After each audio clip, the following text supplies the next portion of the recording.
Ejercicio 2.4, inciso A. Con las características aproximadas del diodo de silicio, determine voltaje del diodo, corriente del diodo y voltaje en la resistencia para el circuito de la figura 2.149. Como nos pide en este ejercicio, vamos a hacer el análisis de este circuito con los valores aproximados del diodo de silicio. ¿Eso qué quiere decir? Que el voltaje de nuestro diodo, ya lo sabemos, es de 0.7 voltios. Con eso ya podemos encontrar la corriente de nuestro circuito, que por ley de Ohm sería corriente sería igual a voltaje que va a caer en nuestra resistencia, que son 30 voltios, menos 0.7 voltios que caen en nuestro diodo sobre los 2.2 kiloohmios, que llevándolo a ohmios sería 2200 ohmios. Hacemos el cálculo y nos da 30 menos 0.7 dividido 2200, que son en corriente 0.01331 amperios. Llevándolo a miliamperios, ¿cuánto nos va a dar el valor? Nos daría 13.31 miliamperios. Ese sería el resultado que tenemos.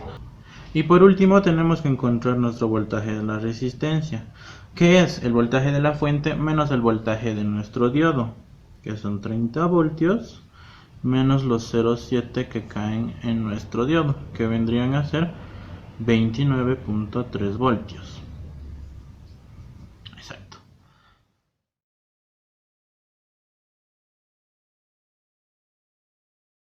Ejercicio 2.4, inciso B. Realice el mismo análisis de la parte del inciso A con el modelo ideal para el diodo.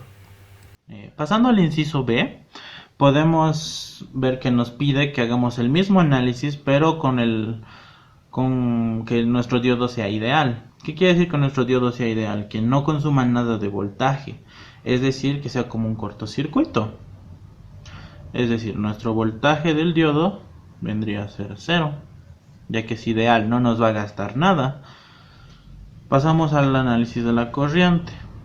¿Cuánto nos va a dar de corriente? Son los 30 voltios menos los 0 que caen, que no se los anota porque es menos 0, sobre los 2200 ohmios que caen sobre nuestra resistencia. Esto nos va a dar un valor de una corriente de 30 dividido 2200. Nos va a dar unos 0.01363 amperios, que llevándolo a miliamperios vendrían a ser unos 13.63 miliamperios. Lo último que nos pide, el voltaje de la resistencia. El voltaje de nuestra resistencia vendría a ser todo lo que cae de la fuente, es decir, los 30 voltios, ya que nada cae en nuestro diodo.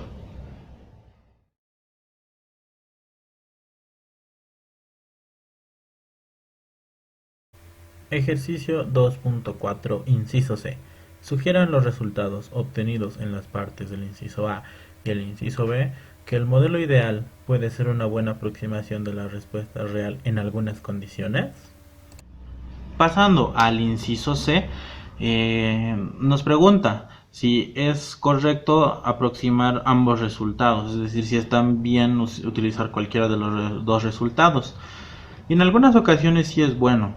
¿Por qué? Porque como podemos observar tenemos una fuente de 30 voltios, es una fuente de un voltaje alto entre comillas, porque el diodo nos consume menos de 1 voltio, es decir, no hay tanta diferencia de voltaje que vaya a caer en la resistencia. Pero en cambio, si estuviéramos utilizando una fuente de voltaje de 2 voltios, el cambio así sería muy significativo. Entonces, para ser más preciso, si llegar a un análisis más real, yo recomiendo utilizar el voltaje aproximado del diodo. Para que sea aún más preciso es usar la tabla que usábamos antes, pero es mucho proceso y es mucho más fácil hacer el análisis aproximado, ya que no necesitas hacer una tabla grande y que sea muy precisa. Entonces, para fines prácticos, siempre utilizar el análisis aproximado del diodo para tener un resultado muy aproximado a la realidad. Así que mi respuesta sería que sí, en algunos casos es bueno hacer esto, pero por lo general es mejor hacer el análisis aproximado.